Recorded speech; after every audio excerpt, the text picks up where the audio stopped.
اكبر صدمه ماتش الزمالك وانبي ده اكبر صدمه لجمهور الزمالك يعني، والمجلس اداره الزمالك الجديد والفرقه الزمالك كلها واحد واحد وشيكابالا بالذات يعني.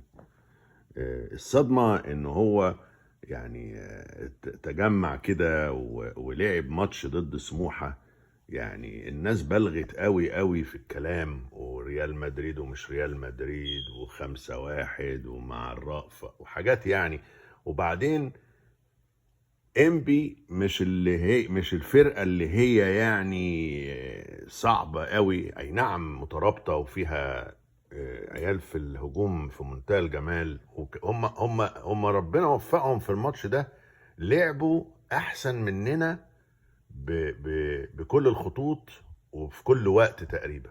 وكان في سوء حالة لشيكابالا